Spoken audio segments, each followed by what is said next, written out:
AD Racers, I am here with AntDaBug, aka Tony, who is the owner of Tikka Masala and the winner of the Gen 1 DERC Army UnRaced event that we just had. So, welcome, Tony. Hey, how's it going?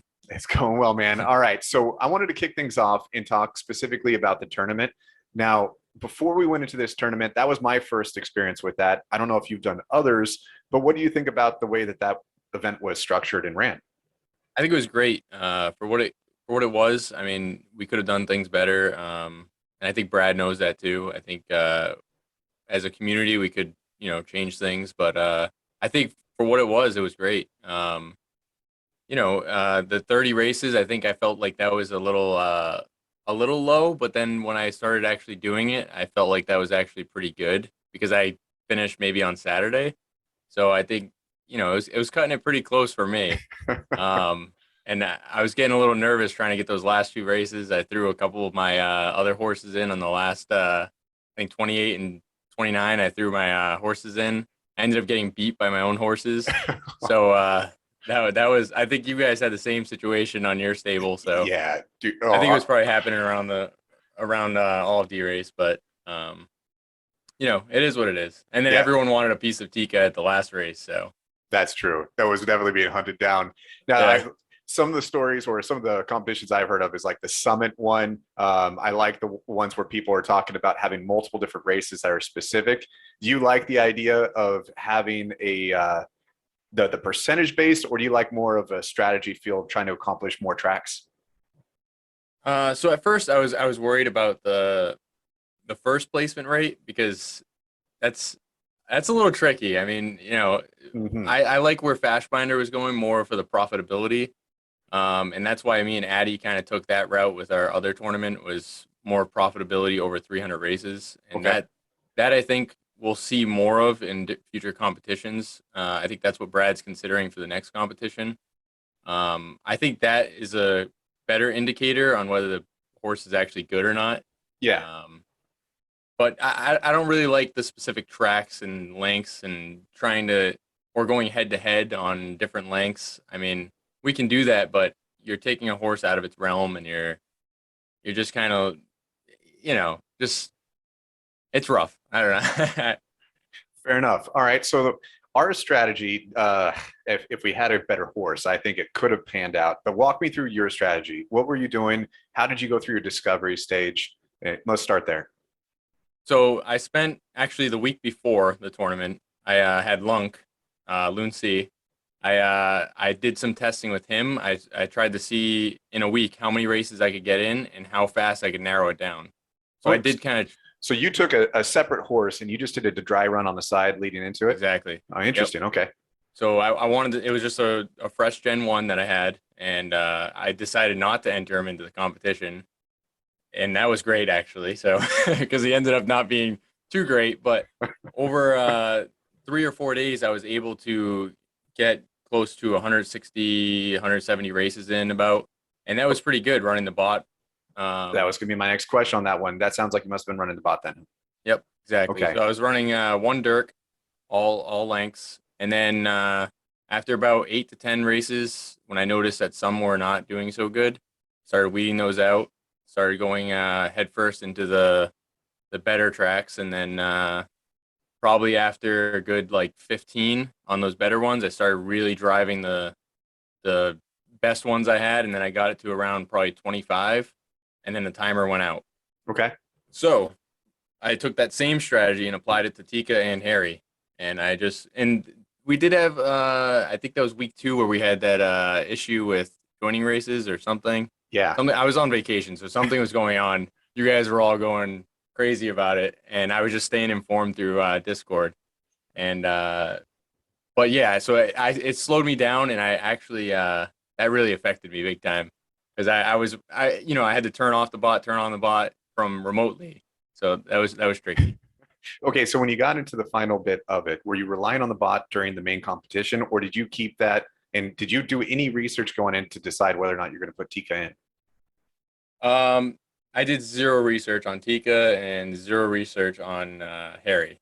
Um, I I just assumed that I would just give it my best, and give it a try. Do the same thing I did with Luncy, and yeah, that's pretty much. There was no real strategy behind the breeding or the parents or anything like that. There was zero All strategy. wonderful luck. Yeah, Okay. wonderful luck. All right. So now I noticed that you were attacking 14s predominantly. And I've been doing this breeding research on the side. So Tikka's been one of my subjects here. So I've studied every single track that she's ran. And I think 13s are better for her. And I even think synthetics are better than turf. So how did you get stuck? Or were you only doing the 14 towards the end, or were you doing a couple other tracks and just 14s hit more? I think I was doing 13, 14, and 15 towards the end. Okay. Um, and I started seeing Harry kind of cross over to the same lengths as Tika. So I kind of last minute had to decide where I wanted to put Tika and where I wanted to put Harry because I didn't want them conflicting the entire competition either. Got it.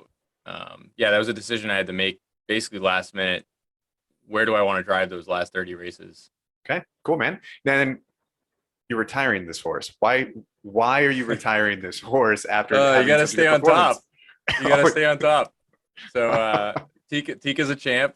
If someone wants to buy her, I'll look at offers, you know. But right now she's up there. If someone ever wanted to buy her, I would consider it. But she is one of those super foils out there, foals. You know, so you know, I'd consider an offer. Okay. Well, I'm really curious to see that thing run again. And specifically, it kills me that there's only 4 rounds on synthetic fours. I think that's going to be an exciting track to see on that one. The other thing, so I've been really dove into a lot of other things. So I missed out on some of the conversations, but it seems like rivalries are starting to form. What's going on? So we got Addy. Uh, he immediately called me out and tried to start a competition. He thinks it's a fluke. Thinks Tika's a joke. Uh, he thinks that it, didn't take too much skill to do that. So we're gonna put that to the test. Right now, the competition he has going with me is he's a little ahead. So, but he's also way ahead on races too. So I Okay. do have a decent opportunity to catch up.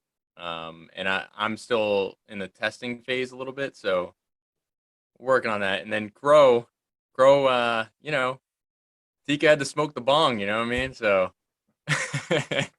so he's second place. He's gotta try and take down the champ, and That makes I sense. respect that.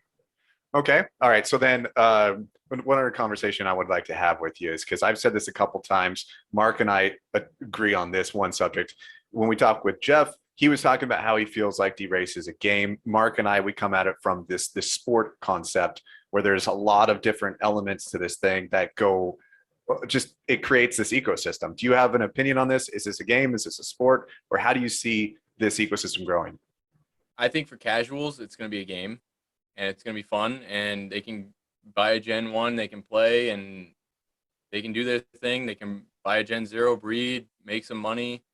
But I think for most of us, it's going to become a sport. I mean, it's going to be, we're going to see the MVPs and the people that are the leaders out there and the champs, and those people are probably going to be getting drafted to the better teams, and we're going to see teams start to crumble, and we're going to see teams start to build. And I think we'll start to see new teams and better teams, and not that the teams right now are bad, but they'll evolve. They'll either combine or they'll recruit better players, or you know get tools to get their players better. I mean, it's all about the tools that you can access too. You and I were talking a little bit earlier in the day, and you brought up the term like scout, and it sounded like you feel like there are roles inside teams that is that was I interpreting that correctly? Yep. All right. Yeah. So Yeah, yeah, I could go touch on in. that. So Addy's actually a great scout. He's found a big portion of my stable actually, Okay. and some of my stable I've actually got off of him. He's able to quickly determine whether a horse is a donkey or it's a champ, and he'll toss it, and he'll also scoop horses from people that are not really into the game. He'll find some cheap Gen Zeros, excuse me, that are unraced and race them and toss them if he needs to. And I think that's his role. That's what he likes to do, and I think teams have to look at that as hey, this guy likes to scout. He likes to look for horses, and there'll be people that'll be breeders and people that are looking into, what you and Mr. E are looking into. Just developing a breeding stable. Absolutely. And I think that every team will have different people. There'll be managers, there'll be publicity type things, there'll be they're gonna have all different roles. Yeah, I agree with that. I mean, it's freaking cool to see the Dirk Army creating these events. You got guys that are creating bots that are able to help make this game go. I mean, we're trying to do our part with this. We got teams and everybody. I just get really excited to see everything that takes place on Discord. And so if people, I'm assuming everybody that watches this is on Discord since we're all such a tight knit community. But if people are new watching this and they don't go to Discord, go to Dirk Army's Discord. The last thing I wanted to bring up with you is you mentioned earlier that there was going to be some one-on-one event that you're having with Crow. What's Yes, going on with Crow. this? Yeah, so he's actually we've been DMing each other, trying to iron out the details on it, because he wants the chance of being a champ, So we're gonna give it a run. It's best 2 out of 3 is what we've talked about so far. Nothing's ironed out. Okay. But what we might see is 2 out of 3 on his favorite track, and then 2 out of 3 on my favorite track. And then if for some reason it ends up in a tie, we'll do one of his track, one of my track. If we're still tied, run it back again and do 2, 3, 4 rounds, whatever it takes. Finish that off. Right on, man. Well, keep me posted on those details. Yeah, I think it'll be cool. We'll see a lot of people, a lot of different champs, a lot of different people coming up with different competitions, because every competition is going to be different.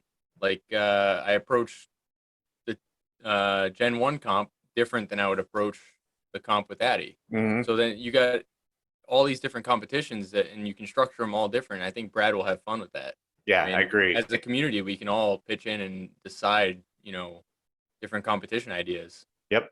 And if I understand correctly, the next one's coming up soon. I don't got all the details. I haven't been as good at keeping up, but yeah, definitely plan on being a participant on that one. All right, Tony, thank you for calling in today. And then everybody that's checking in, thanks again for your support in the channel. We'll keep you posted.